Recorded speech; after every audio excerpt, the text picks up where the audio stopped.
नमस्कार दोस्तों, सुरेन हिंदी क्लास में आप सभी का स्वागत है। वेलकम। कि प्रवृत्तियों के प्रश्न हम यहाँ पर लेकर आए हैं। प्रवृत्तियों के वो प्रश्न, विशेषताओं के वो प्रश्न, विषय वस्तु से संबंधित प्रश्न जो परीक्षा में आरपीएससी के प्रथम श्रेणी यानी फर्स्ट ग्रेड व्याख्याता भर्ती में जो प्रश्न आए हुए हैं वही प्रश्न इसमें दिए हुए हैं। और किस तरह से प्रश्न आए हुए हैं ये हमें पता चल जाएगा। प्रश्नों की संख्या भी निश्चित नहीं है, 3 प्रश्न आए या 5 प्रश्न आए या 7 प्रश्न आए, बहुत प्रश्न जो है वो इस तरह के आए हुए हैं। आदिकाल से संबंधित, भक्ति काल से संबंधित, रीति काल से संबंधित, रीति मुक्त से संबंधित, सगुण से संबंधित, निर्गुण से संबंधित, किस तरह से प्रश्न आए हुए हैं वो सारे प्रश्न इसमें दिए हुए हैं। भाषा चेंज नहीं की है प्रश्नों की, वो प्रश्न हैं जो आए हुए हैं और रिपीट भी हो रहे हैं इनमें से प्रश्न। ये नहीं है कि रिपीट नहीं हो रहे हैं, किस तरह से हो रहे हैं वो इसमें बताएंगे। पहला प्रश्न है, आदिकालीन रासो साहित्य की सामान्य प्रवृत्तियों और विषय वस्तु की दृष्टि से निम्नलिखित में से कौन सा कथन सही नहीं है। तो देखिए, आदिकालीन रासो साहित्य की सामान्य प्रवृत्तियों और विषय वस्तु की दृष्टि से कौन सा कथन सही नहीं है। तो इसमें सरल प्रश्न भी है ये प्रश्न यदि हमें थोड़ी सी मुख्य विशेषता का भी पता है तो प्रश्न सही भी हो रहा है। युद्धों का सजीव चित्रण तो इसमें है, व्यक्तिगत शौर्य के प्रदर्शन का चित्रण भी है, व्यापक राष्ट्रीयता की भावना का चित्रण नहीं है, विलासितापूर्ण सामंती जीवन का वर्णन भी इसमें है। अब देखिए, इसमें राष्ट्रीयता की भावना का चित्रण तो है ही नहीं, जबकि शब्द लगा दिया व्यापक राष्ट्रीयता की भावना, तो वो तो बिल्कुल नहीं है। तो ये कथन जो है वो आदिकालीन रासो साहित्य से संबंधित सही नहीं है, यानी उसकी प्रवृत्ति ये नहीं है। देखिए, दूसरा प्रश्न है, इनमें से कौन सा कथन सही नहीं है। सही कौन सा कथन नहीं है, तो ये जैन, नाथ और सिद्ध से संबंधित है कि जैन कवियों की रचनाएं आचार, रास, फागु, चरित आदि शैलियों में मिलती है, तो ये तो सही है। सिद्धों की रचनाएं प्रमुखतः 2 काव्य रूपों, दोहाकोश और चर्यापद में उपलब्ध है, ये भी सही है। नाथ सिद्धों की वाम मार्गी योग प्रधान साधना के पक्षधर थे, भोग प्रधान। अब देखो, नाथ सिद्धों की, नाथ जो थे वो सिद्धों की वाम मार्गी भोग प्रधान योग साधना के पक्षधर थे, नहीं, नाथ नहीं थे। सिद्ध जो है वो जरूर भोग प्रधान साधना के पक्षधर थे, लेकिन नाथ नहीं थे इसके, तो ये कथन गलत हो जाएगा। वीर गाथाओं के रूप में लिखित रासो काव्य जैन रास काव्य से भिन्न है, तो ये भी बिल्कुल सही है। लेकिन ये कथन गलत है कि नाथ जो है वो सिद्धों की वाम मार्गी भोग प्रधान योग साधना के पक्षधर नहीं थे, इसमें लिख रखा थे, तो ये कथन जो है वो गलत है। तीसरा प्रश्न है, निम्नलिखित में से गलत कथन है। अब देखिए, जैसे प्रश्न आया वैसे ही लिखा हुआ है। अब हमें इसमें यह पता चल रहा है प्रश्न कैसे आ रहे हैं, सीधे प्रश्न नहीं है इसमें। रीतिकाल के लक्षण ग्रंथ संस्कृत लक्षण ग्रंथों की छाया से पूर्णतः मुक्त हैं, ये कथन गलत है। गलत कैसे है, क्योंकि रीतिकाल के अंदर जो लक्षण ग्रंथ हैं वो छायावाद लक्षण ग्रंथों की ही तो छाया है, उससे मुक्त नहीं है। और दूसरी बात, इसमें यह लिख दिया पूर्णतः मुक्त, तो पूर्णतः मुक्त तो बिल्कुल भी नहीं है, तो इसलिए ये कथन जो है वो गलत है। लक्षण मुक्त कविता ही वास्तव में रीतिकाल का प्राण तत्व है, ये बात भी बिल्कुल सही है। लक्षण मुक्त जो कविता लिखी गई है वो रीतिकाल का प्राण तत्व है। रीतिकालीन कवियों को अपने आश्रयदाताओं की रुचि के अनुसार काव्य लिखना पड़ता था, ये भी सही है। आचार्य शुक्ल रीतिकाल का प्रारंभ चिंतामणि से मानते हैं, ये भी सही है। तो ये कथन जो है वो गलत है। कई बार ये हो जाता है कि हम कंफ्यूज हो जाते हैं, यार ये भी सही हो सकता है, लेकिन हमें कई बार ये भी महसूस हो जाता है कि ये महागलत है, तो वो फिर हमें दूसरों को ज़्यादा गौर से देखना नहीं चाहिए। जब ये पता चल गया कि ये बिल्कुल गलत कथन है तो वो ही उसका उत्तर जो है वो होगा। देखिए, अब इसमें देखिए, इसमें लिखा हुआ भारतेंदु युग के विषय में कौन सा कथन सही नहीं है। इस युग का लगभग प्रत्येक कवि या लेखक किसी न किसी पत्र का संपादक था, तो ये तो सही है, क्योंकि भारतेंदु खुद 3 पत्र पत्रिकाओं के संपादक थे। बद्री नारायण चौधरी थे, प्रताप नारायण मिश्र थे, अंबिका दत्त, यानी लगभग सारे ही, लगभग कवि या लेखक किसी न किसी पत्र का संपादक था। इस युग के कवियों ने ब्रज भाषा की प्राचीन काव्य शैली पूर्णतः त्याग कर नवीन शैली को अपना लिया, ये कथन गलत है। भारतेंदु युग से क्यों गलत है, क्योंकि इसमें लिखा हुआ है ब्रजभाषा प्राचीन शैली को पूर्णतः, कहता पूरी तरह से त्याग कर, नहीं पूरी तरह से नहीं त्याग किया था। ब्रजभाषा में भी कविता भारतेंदु युग में लिखी गई थी। इस युग की कविता में अंग्रेजों की साम्राज्यवादी नीति, आर्थिक शोषण, काले गोरे का भेदभाव आदि का विरोध मिलता है, ये सही है। बालकृष्ण भट्ट और प्रताप नारायण मिश्र इस युग के उल्लेखनीय निबंधकार हैं, ये भी सही है। तो ये कथन जो है वो इसमें गलत है। ये देखिए, द्विवेदी युग के विषय में कौन सा कथन सही नहीं है, कौन सा सही नहीं है कथन, ये इसमें प्रश्न आया हुआ है। कहेगा देखिए, भाषा को परिष्कृत करने तथा शब्द भंडार बढ़ाने के उत्साह में इस युग की खड़ी बोली आवश्यकता से अधिक संस्कृत गर्भित हो गई। ये बिल्कुल सही है, संस्कृत गर्भित जो ग्रंथ लिखे गए हैं उनमें संस्कृतनिष्ठ भाषा जो है वो बहुत ज़्यादा है। इस युग में प्रधानता इतिवृत्त काव्य की रही है, ये भी बिल्कुल सही है। इतिवृत्तात्मकता इस काव्य की प्रमुख विशेषता रही है, ये ध्यान में रखना है, प्रश्न आता है इसका। इस युग के कवियों ने रूढ़ियों और परंपराओं के स्थान पर प्रकृति, मानव और जीवन के संबंध में व्यापक दृष्टिकोण ग्रहण किया, ये भी सही है।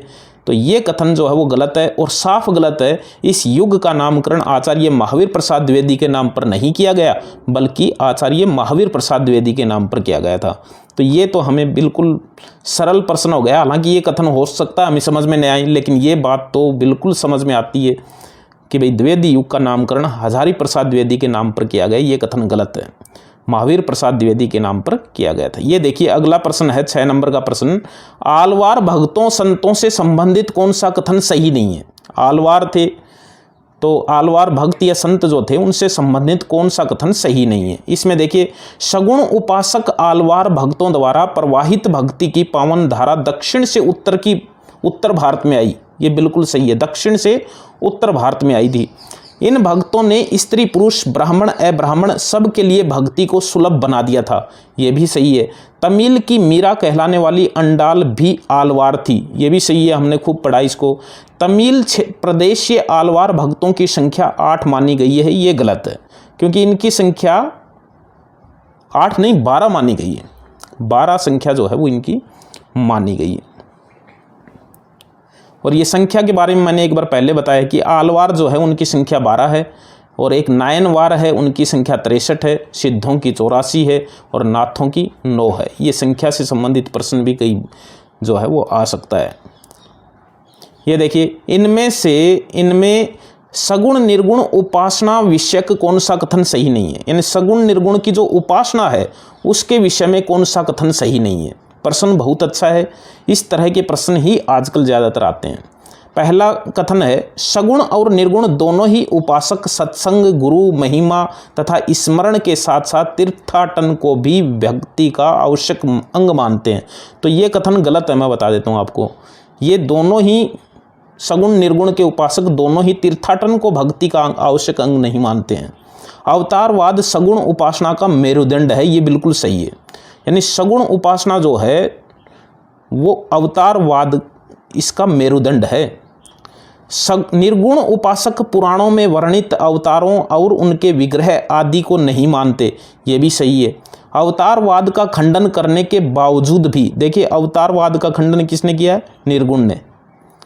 खंडन करने के बावजूद भी निर्गुण उपासक ब्रह्म को इंद्रिय गम्य बनाने उस निर्गुण निराकार पर रूपक प्रतीक आदि का आरोप करते हैं, ये भी सही है।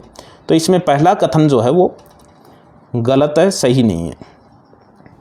8 नंबर का प्रश्न है, सूफी काव्य से संबंधित। सूफी काव्य से संबंधित कौन सा कथन सही नहीं है। सूफी काव्य की यदि हम बात करें तो इसमें पहला कथन है, सूफी काव्य रचना में सर्वप्रथम गुरु की वंदना की जाती है। तो ये तो कथन गलत है, क्योंकि गुरु की तो अंत में की जाती है, पहले ईश वंदना होती है, फिर पैगंबर स्मरण होता है, और फिर उसके बाद में जो है वो जो शासक है उसका शाही वक्त, उस समय जो शासक है उसकी वंदना होती है, और फिर अंत में गुरु की वंदना जो है वो होती है। तो ये गलत है ये कथन। सूफी कवि लौकिक या सांसारिक प्रेम को आध्यात्मिक प्रेम में बाधक नहीं अपितु साधक मानते हैं, ये सही है। वे प्रेम के द्वारा परमात्मा को प्राप्त करने की बात कहते हैं, ये भी सही है।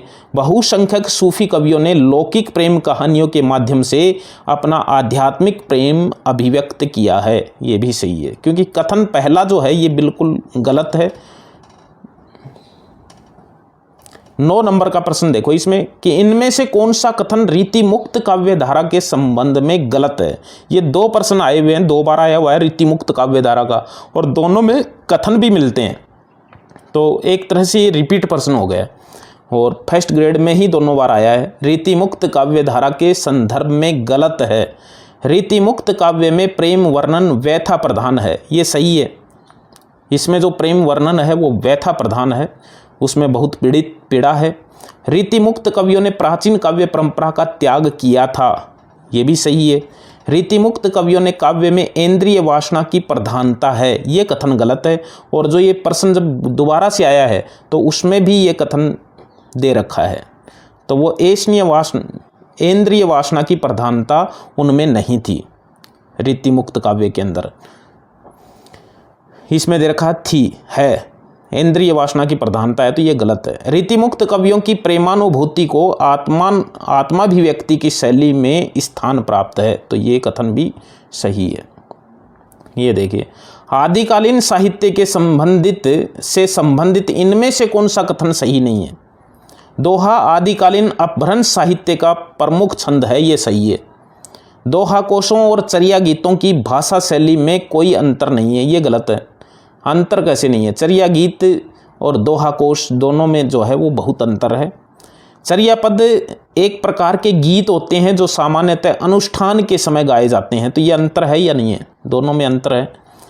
आदिकालीन बौद्ध सिद्धों ने दोहा कोशों के साथ साथ चर्या पदों की रचना भी की है, तो ये कथन जो है वो इसमें गलत है। आदिकाल में जो दोहा कोश और चर्या गीत लिखे गए हैं उनकी भाषा शैली में अंतर है।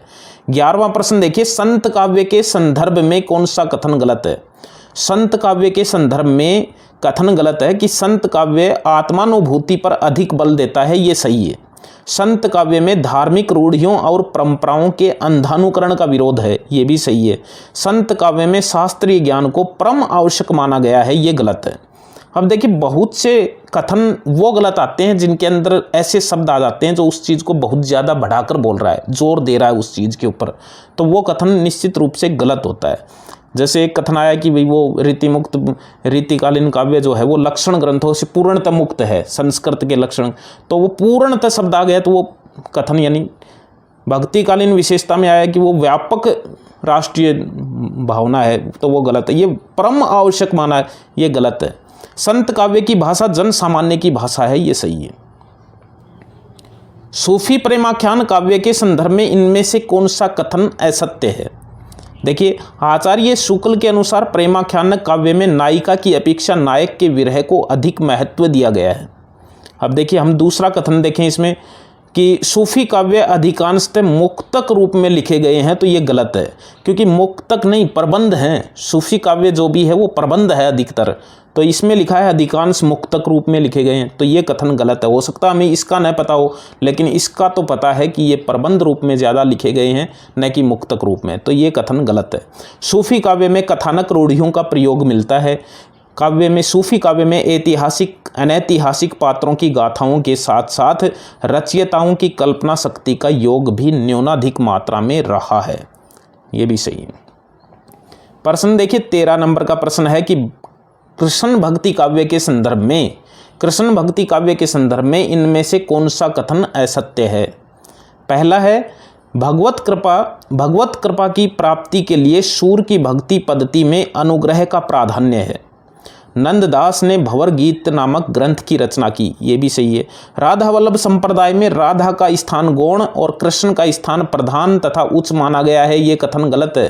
राधा वल्लभ संप्रदाय में राधा का स्थान उच्च है और कृष्ण का गौण है, तो ये कथन उल्टा लिख दिया इसमें, ये कथन गलत है। सखी संप्रदाय का प्रवर्तन स्वामी हरिदास द्वारा किया गया, ये भी सही है।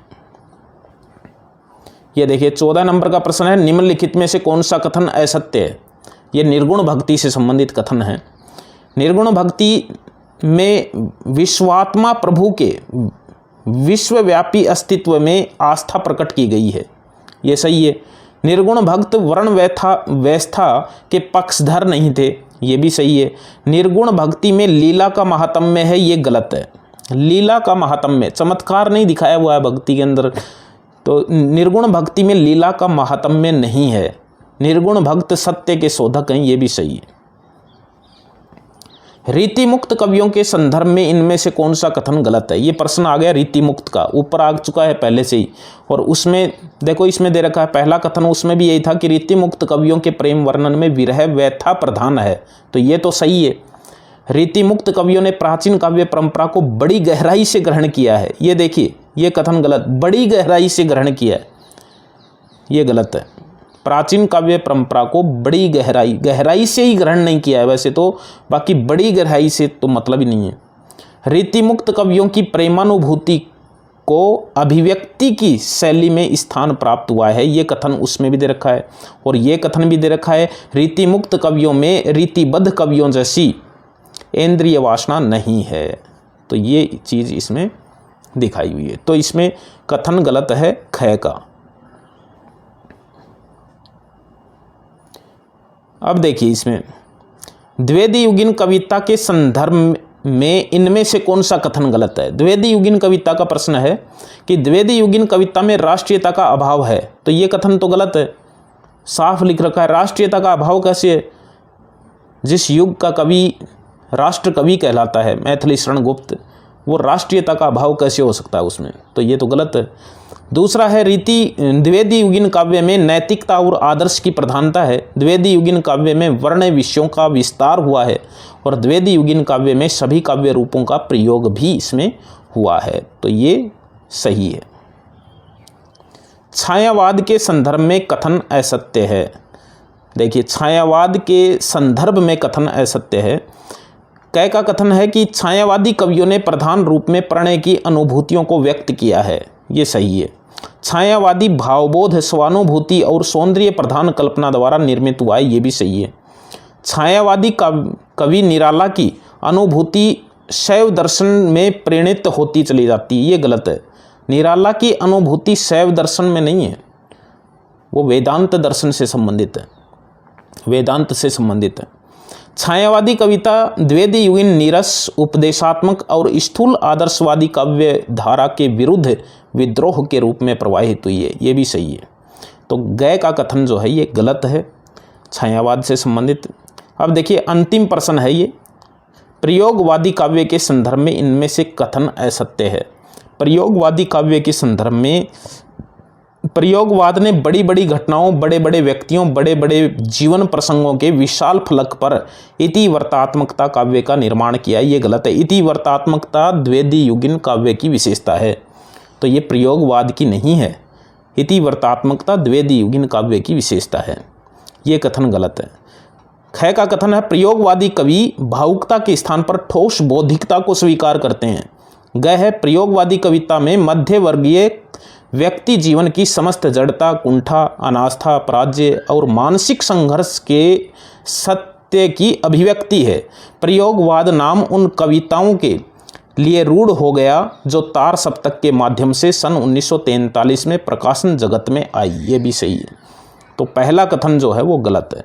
ये कुल 18 प्रश्न है, 18 प्रवृत्तियों से संबंधित प्रश्न नहीं है, सभी के सभी। हम फिर मिलेंगे अच्छे बिंदु के साथ, तब तक के लिए